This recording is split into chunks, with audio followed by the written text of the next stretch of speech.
Okay, this is going to be a fairly quick one, I think. Anyway, one of the things that was driving my autism crazy is the difference between a general radio telephone Super MC-11 and the general radio telephone Super MC-11A.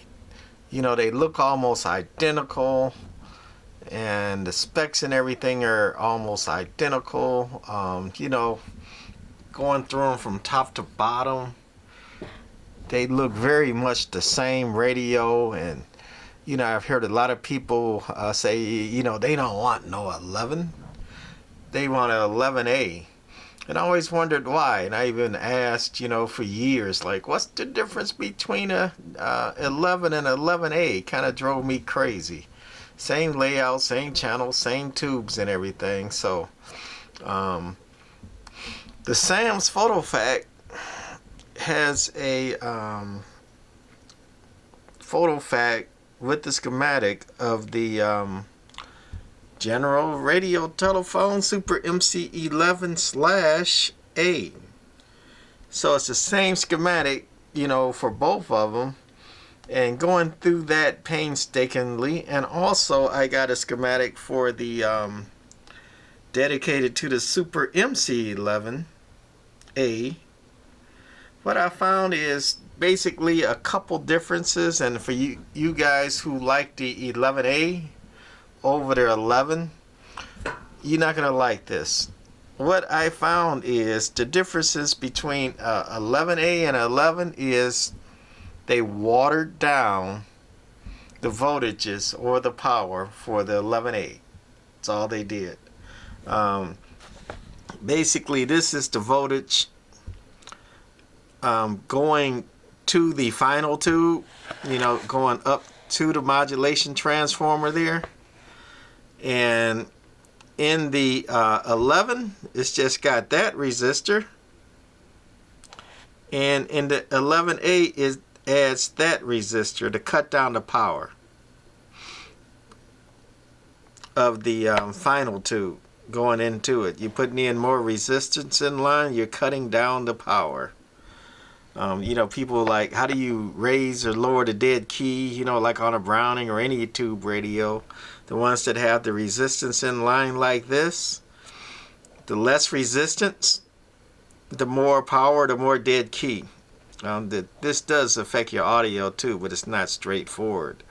When you hook up the belly button and you bypass these resistors, you do it on a Tram, other radios that have resistors, you can bypass them and hook the high voltage coming in straight up to the modulation transformer. You're going to have a lot of dead key, and that's what you did when you did the belly button. You would bypass the resistors, and that would enable the high dead key. But the 11A, you got two resistors.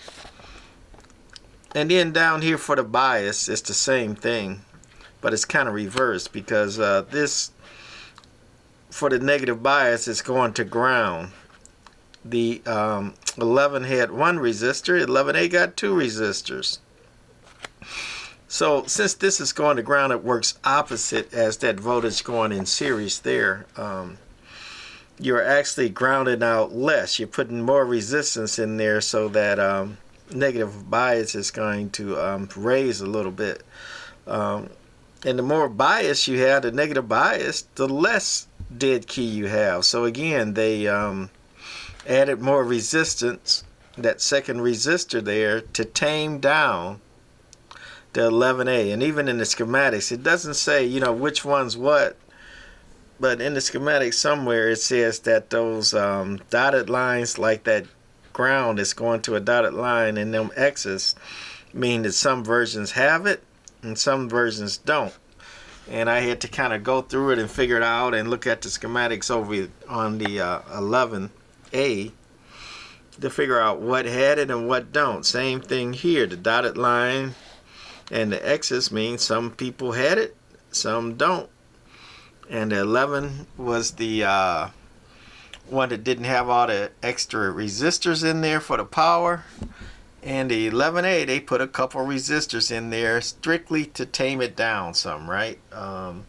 Probably to get by the FCC. And I've said that the MC-12, which uses two 6BQ5s in the audio final, had so much mod that it was never approved by the FCC. So what I am thinking, and it's just my thinking, is that the Super MC-11 was too hot for the FCC, so they changed it to the 11A and powered it down a little bit to get by the FCC. FCC wasn't playing.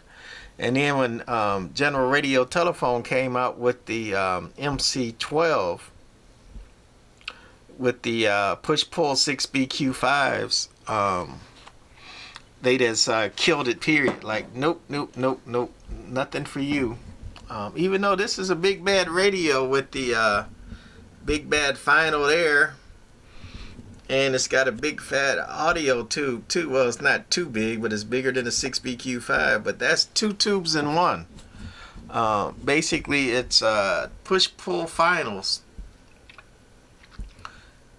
inside one tube in this one. So this does have push-pull audio final. However, it's in one tube, and then the MC-12, they went to separate push-pull 6BQ5s for the final, but they never approved the MC-12, so the MC-12 is very rare. But anyway, all you guys that want an 11A, all right, I got you.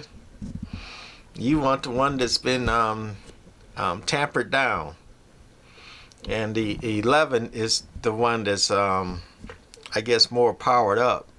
You know, it's just similar with the Tram D201 series. The original one with VOX had a few resistors in. Well, no, it had it was more powered up. And as they went along with the line, the D201 circuit board, then the D201As, they tamed it down. They put a lot of limiting resistors, not a lot, but a few limiting resistors to tame down the Tram D201 series too. Anyway, I said it wasn't going to be too long, so that's going to be it for this one. Bye.